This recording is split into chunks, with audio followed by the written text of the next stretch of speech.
এই যে আমরা ঠাকুরের কথা, তার জন্মলীলা, তার যে লীলার কথা, তার জন্ম থেকে আরম্ভ করেই বলছি, এইটা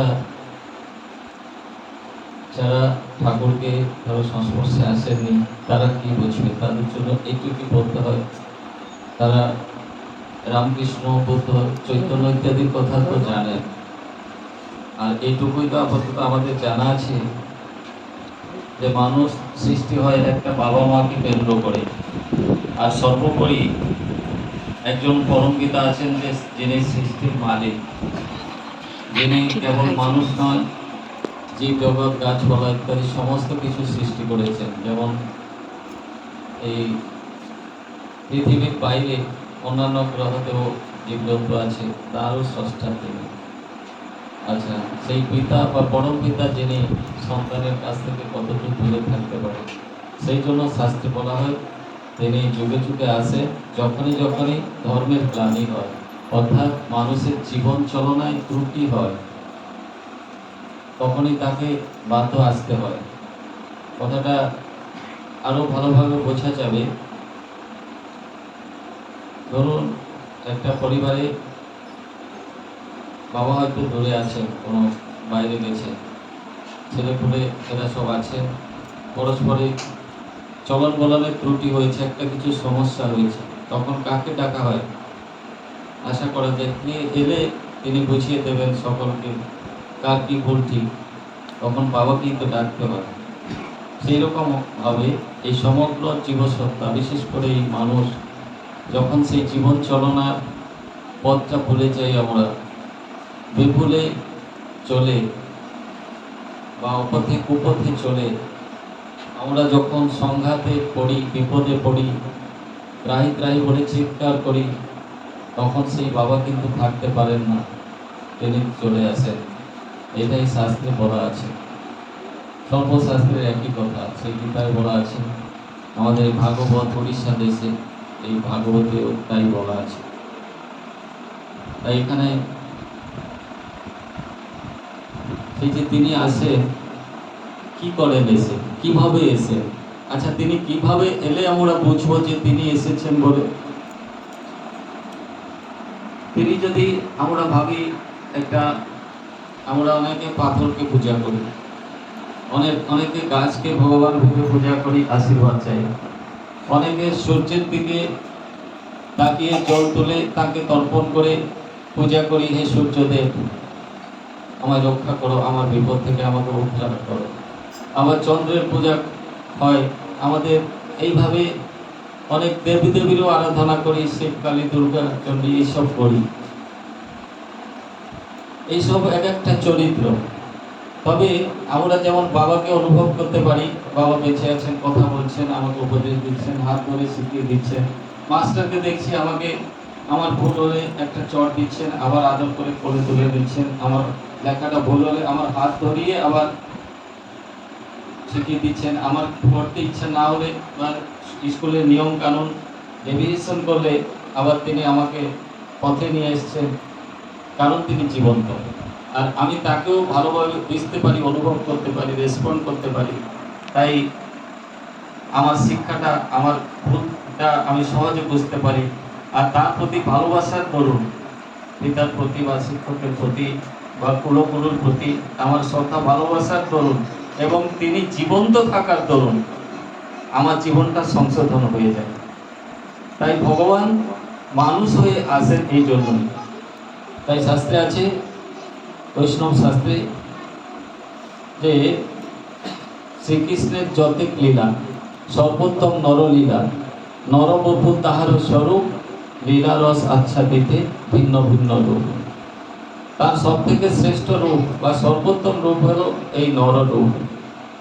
ঠাকুরকে প্রশ্ন করা হলো, ঠাকুর ঈশ্বর কি মানুষ হয়ে আসেন? যদি বা আসেন, কেন আসেন?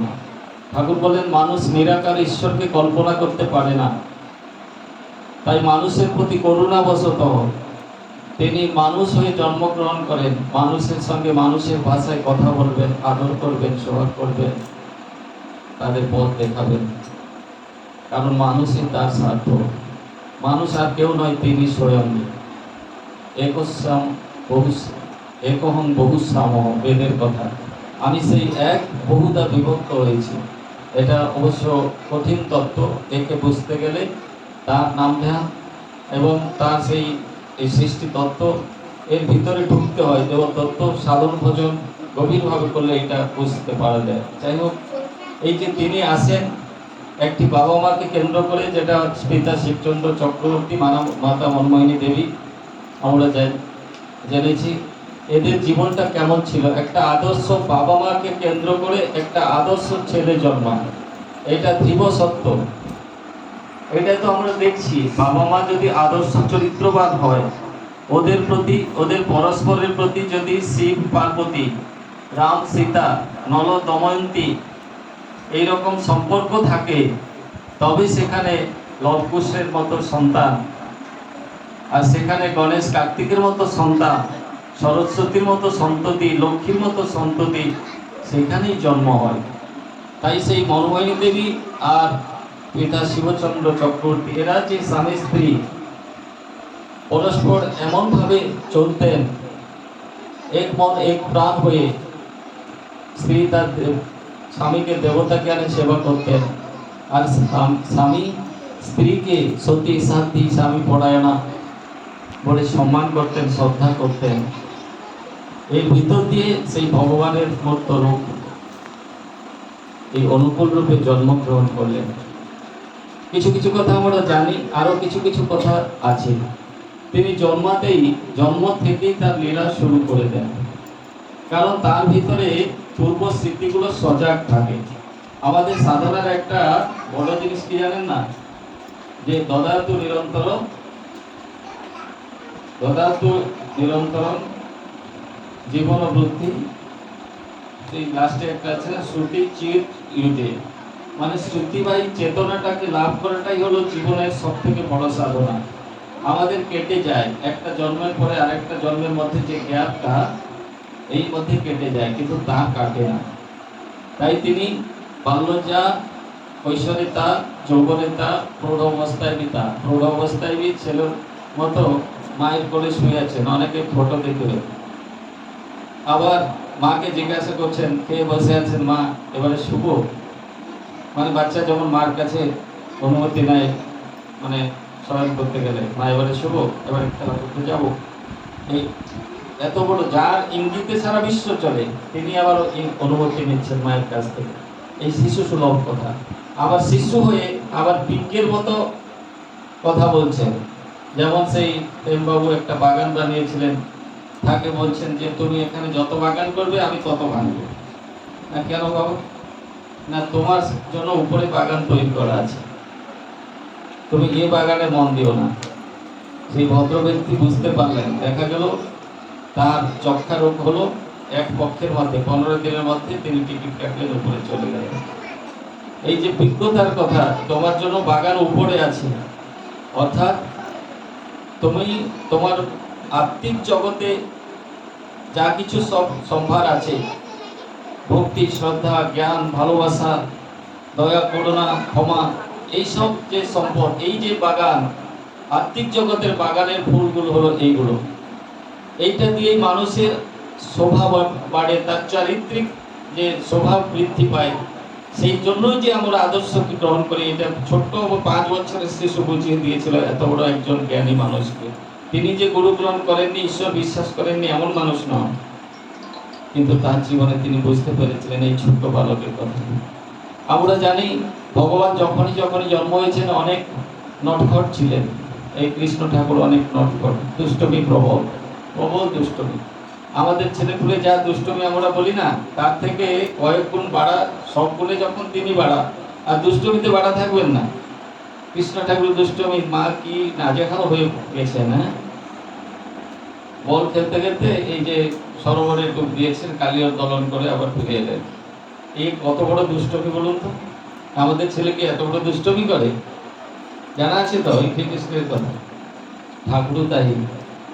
সেই দুষ্টমির মধ্যে প্রথম অনেক কথা আছে। ঠাকুরের মা মনমোহিনী দেবী দুধ গরম করে শিকাতে রেখেছেন একটা হাঁড়িতে করে।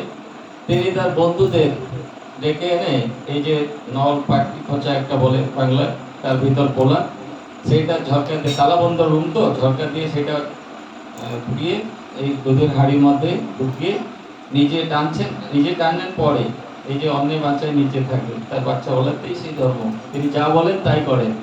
ওকে বলছেন এই তুই একটু টান মার, তাকে বলছেন তুই একটু টান মার, তুই একটু টান মার, এই টান মারতে মারতে হাঁড়ি সারা দুধ শেষ, কেবল সরটা পড়ে আছে। মা যখন এসে দেখেন আরে দুধ কোথায় গেল, কেবল সর আছে, তখন বুঝতে বাকি নাই এই আমার দুষ্টু ছেলের কাজ। তখন বলেন অনুকূল এই কি ব্যাপার, দুধ কোথায় গেল? না মা, আমি আমার বন্ধুদের ডেকে তাদেরকে সব খাইয়ে দিয়েছি। মা জানতেন তার ছেলে যত বড় ভুল করুক কিন্তু সত্যি বলে, কোনোদিন ভুল করেন না। মার খাবে বলে যে মিথ্যা বলবে এটা তার মা জানতেন। এই এক দুষ্টামি। এটা কি হলো? এই দুষ্টামির মূলে কি আছে না, সকলকে খুশি করানো, সাঙ্গ সাথী এদেরকে খুশি করানো। এই দুধটা আমরা খাবো, আর কেউ খাবে না, এটা কি ধারণা? সবাই খেয়ে করে বাঁচবে, এই যে ভাব একটা ছোট্টবেলায়। আর একটা বুড়িমা ছিল অত্যন্ত কঞ্জুস, তার আম গাছে প্রচুর আম, কিন্তু একটাও কাউকে দেয় না। গাদা গাদা আম পড়ে পচে যাচ্ছে, কাউকে একটা দিবে না। কেউ যদি বাই চান্স হাত মানে আম একটা পড়ে গেছে নিয়ে যায়, তার 14 পুরুষ গালাগালি করে। ঠাকুর এখন দাঁড়া, বুড়িকে শিখাচ্ছি, জ্ঞান দিচ্ছি বুড়িকে। সেই সাংবাদিক একটু বড় হয়ে গেছেন, তখন সবাই একে রাজা বলে বলেন, রাজা ভাই। রাজা ভাই না হলে হিমায়তপুরের বাচ্চাদের মানে খেলাধুলা হয় না। রাজা ভাই সঙ্গ চাই। মায়েরাও ওই ছেলেকে আদরের দুলাল, যেমন গোপীরা কত ভালোবাসতেন এইসব, তাকে একবার না দেখলে জল আনা ভান করে মায়েরা চলে আসতেন একটু চৌধুরী বাড়িতে। এই দিব্য শিশু, তখন বলা হতো দিব্য শিশু। আবার কেউ কেউ বলতো তার এই অদ্ভুত কাণ্ড দেখে অদ্ভুত শিশু। আবার তার বিস্ময়, অনেক ঘটনার বিস্ময় দেখে বলা হতো বিস্ময় শিশু, বিস্ময় বালক। মায়েরা তাকে ঘুরে দেখে যেতেন, যেমন যমুনার ঘাটে জল আনার ভান করে মায়েরা সব দেখে আসতেন শ্রীকৃষ্ণকে, ঠাকুরকে তাই পদ্মা তীরে থাকা। সেই চৌধুরী বাড়িতে একবার না দেখে এলে মায়েদেরও সেদিনকে দিনটা ভালো কাটতো না। সেই যে মা কঞ্জুস মা, কাউকে দিত না, সেই বন্ধুদের নিয়ে ঠাকুর গেছেন, সেই মা কখন কোথায় কি গেছেন, সেই সুযোগ নিয়ে গাছ সারা আম টালা টালা ভেঙে সব প্রচুর আম পেড়ে এই তুই নিয়ে যা তুই নিয়ে যা সবই দিয়ে দিয়েছে। এই দেওয়ার অবস্থায় সেই বুড়ি চলে এসছে। বুড়ি আরে কি, এই মরো তোর ছেলে এত বদমাস, এরকম ছেলে দুনিয়াতে দেখি নাই, এরকম কি করেছিস? বুড়ি তারা করতে ব্যস্ত, তিনি কিন্তু অত্যন্ত বিনয় সহকারে সুযোগ দিতে বললেন, মা আমরা আম খেতে ভালোবাসি, তুমি যদি আমাদের দুটো একটা না দিবে, আমরা আম কোথা থেকে পাবো বলুন তো? কি কথা! মানে যেমন পাষাণ যে তরল হয়ে যায়, এই যে কথা, এই কথার ভিতর যে মিষ্টতা আছে, ঠাকুর যেটা বালি দিয়েছেন, কথা বলবি গুড়ের মতো, লিপ্টের হবে গায়ে, মিষ্ট কথা ও শক্ত হলে উল্টো পানে ধার। আবার আমাদের শাস্ত্রে বলে জিহ্বাগ্রে লক্ষ্মীর বসতি, জিহ্বাগ্রে মিত্র বান্ধবা, জিহ্বাগ্রে বন্ধনম প্রাপ্তি, জিহ্বাগ্রে মরণম ধ্রুব। এসব যে চাণক্য শ্লোক লিখে গেছেন, এই যে কত গভীর তত্ত্বের কথা। এই কথা দিয়ে আপনি আপনার লক্ষ্মী বাস করে, লক্ষ্মী চলে আসবে, কথায় প্রীত হয়ে মানুষ আপনাকে অকাতরে সাহায্য করবে। কিন্তু আবার মাল বাগানোর দায়ে এই যে কপটতা করে কথা বলে নয়, আবার এই কথা মানুষকে বন্ধু সৃষ্টি করায়, জিহ্বাগ্রে মিত্র বান্ধবা, আবার জিহ্বাগ্রে বন্ধনম প্রাপ্তি। এই জীবের দ্বারা এমন কথা বলে দিলাম, কোর্ট কাছারি হয়ে গেল, বন্ধন হয়ে গেল, মার খেলাম, এসব হয়ে যায়। আবার জিহ্বাগ্রে মরণম ধ্রুব, এই শ্রীপত্তম মরণ আবার কখনো চলে আসে, এই তো হয়। তাই ঠাকুর পুরুষোত্তম আদর্শ এই জন্যই, তার কথাটা এমন, কিন্তু যে কথার থেকে বন্ধন মুক্ত হয়, পাষাণ তরল হয়। এই যে বললেন, আচ্ছা মা তুই যদি আম না দিস, আমরা যে বাচ্চাগুলো আম ভালোবাসি, আমরা কোথা থেকে পাবো বল দেখি? তাই আমি আমার বন্ধুদেরকে ডেকে এই আমগুলো দিয়েছি। নিতান্ত কি ভুল করেছি? এইভাবে কথার মধ্যে এত জাদু আছে, তাকে জাদুকর বলা হয় না? এত জাদু, এমন জাদু, আর এমন যুক্তি, আর এমন বিনয়। ঠাকুর বলেন বিনয়ের মতো সম্মোহনকারক আর কিছুই নাই। আগের দিনে মানুষ যখন প্রথম দেওঘর আসতো, তার আত্মীয় স্বজনরা বলতো হায় হায় গেছে, এবারে গেল আর কি, এই ছেলেটার জীবন গেল। যেমন সুশীল বসু এসেছিল, তার আত্মীয়রা বললো যা এই অনুকূলের পাল্লায় পড়েছে, এবার সব শেষ হয়েছে। কিন্তু তাদের বিশ্বাস ছিল হিপনোটিক পাওয়ার আছে, সম্মোহন কারক শক্তি। কিন্তু সম্মোহনটা এই এই যে বিনয়, নম্রতা, ভালোবাসা, তার ভিতরে আবার যুক্তি, এই কথা দিয়ে সে মাটি তরল হয়ে গেল। বলে যা আর দিবি নাকি? যে একটাও দিল না, আর দিবি নাকি? আমার চোখ খুলে দিলেন বাবা, খুব আদর করলেন। যে এতদিনে আমার এই ভুলটা কেউ আমাকে বুঝিয়ে দেয়নি। আমার আমগুলো অযথা চলে যায় কোথায়, আমি একটা অহংকার এই নিয়ে বসে আছি। সত্যিকারে তোরা আম নিয়ে কত খুশি হচ্ছিস, আমি সেটা বোধ করতে পারিনি। সেই দিন থেকে বুড়ির তার সেই কৃপণতা, তার সেই সব দূর হয়ে গেল। তার যে সংকোচতা, সংকুচিত হয়েছিল, দিবে না মানে সে কেবল এটাই সংকোচ। প্রসারণ যে সুখ, এই সবগুলো ঠাকুরের যে বাণী তার জীবনের পরীক্ষিত, টেস্টেড ম্যাক্সিম। আরেক মা ছিল ঠাকুর মা, ঠাকুরকে খুব ভালোবাসতেন ছেলের মতো, তার ছেলে খুলে নেন। আর ঠাকুর তাকে ভালো মা বলতেন। কি মা? ভালো মা। বাংলায় একটা আছে ভালো মা বলা হয়, মা এরকম মার মতো আর কেউ ভালোবাসে, তার ভালো মা বলতেন ঠাকুর, খুব আদর করতেন।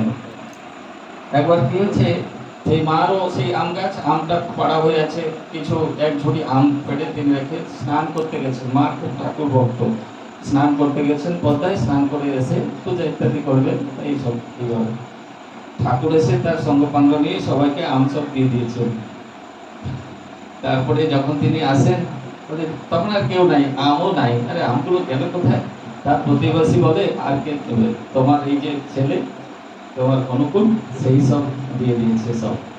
তো এইভাবে আর মা কিছু করলেন না, তবে এইভাবে ঠাকুর সব করতেন। এই তো গেল সর্বজীবকে ভালোবাসা, আত্মীয়তা সূত্রে। আর মানুষের যে সংকোচতা, মানুষের যে মূর্খতা, অজ্ঞানতা, একে দূর করা। আরো যেটা আমরা বলি, ছোট্টবেলা থেকেও তিনি স্বর্ণরক্ষণ হরি, হরি সর্বদা রক্ষা করেন। একবার কি হয়েছে, কুষ্টিয়া নদীর ওপারে কুষ্টিয়া, এপারে হিমায়তপুর। কুষ্টিয়াতেও ঠাকুরের অনেক ভক্তরা ছিলেন, যেমন বীরেন রায়, এদের এরা সব সেখানকার। ঠাকুর মা এই যে বনমোহিনী দেবী এবং তার পিতা যে কৃষ্ণ সুন্দরী আর ঠাকুর, তখন 3 বছর, এদেরকে নিয়ে মা ফিরছেন নৌকায় করে, কুষ্টিয়া থেকে ফিরছেন, পদ্মা ঘাট বেরোচ্ছেন। পদ্মা নদীটা হারাহারি 1 মাইল তার চওড়া, এখন নাকি কমে গেছে, আমি তো দেখিনি, যারা গেছেন তাদের মুখে শুনেছি অনেকটা চড় হয়ে গেছে। তখন ছিল 1 মাইল, তার মানে 1.6 কিলোমিটার, এতটুকু চওড়া সেই পদ্মা। তখন সেই পদ্মা বেরোচ্ছেন, সেদিকে ভীষণ ঝড় বাতাস, আবার পদ্মার ভারী স্রোতস্বিনী।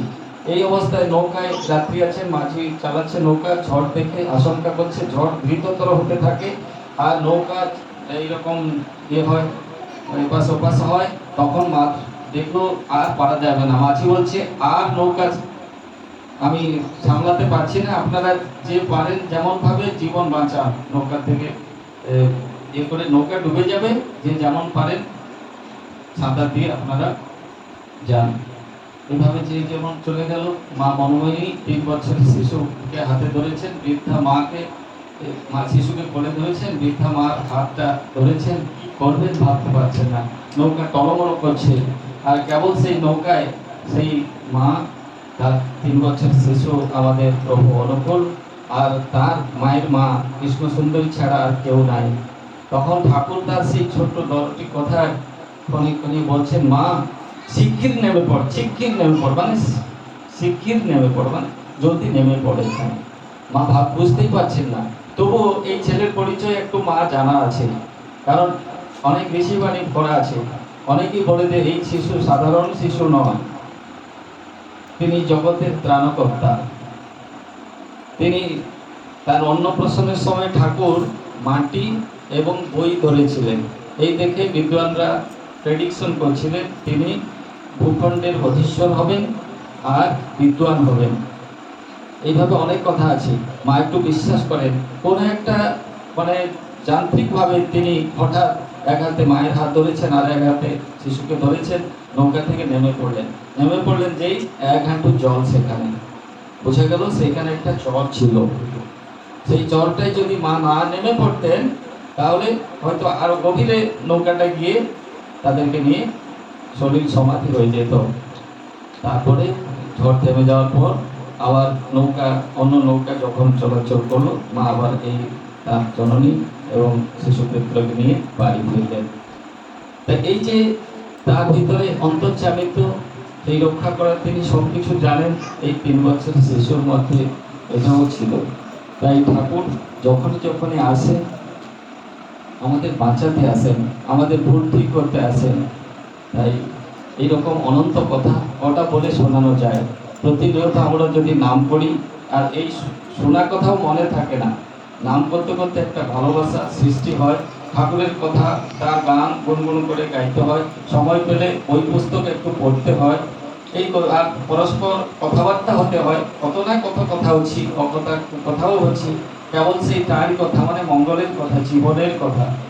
এগুলো আমাদের কাজে লাগবেই। এগুলো দিয়ে আমরা নিজেদেরকে ঠিক করে নেব, যতভাবে আমরা করতে পারি সেই প্রয়াসে এই যে 1 মাস সৎসঙ্গ, এইটা পরমদয়াল শ্রী ঠাকুরের একটা বরদান আমাদের প্রতি, এবং আচার্যের এই নির্দেশটা আমাদের প্রতি একটা আশীর্বাদ। তাই অনেক কষ্ট হলেও আমরা আসি এবং সৎসঙ্গ প্রদান করি ও আনন্দ পাই বলে। তাই আসুন প্রত্যেককে বহু সংখ্যায় আমরা যেন এই সৎসঙ্গে সামিল করতে পারি। আগামী যে কাছে প্রার্থনা করে আনন্দে গণ্য করি, পরে আবার যথাসময় উঠে পড়ি, যথাসময় বিশ্রাম করি, যথাসময় খাওয়া দাওয়া করি। এই হলো জীবনের পথ। সবাই ভালো থাকবেন। জয় গুরু, বন্দে গুরু।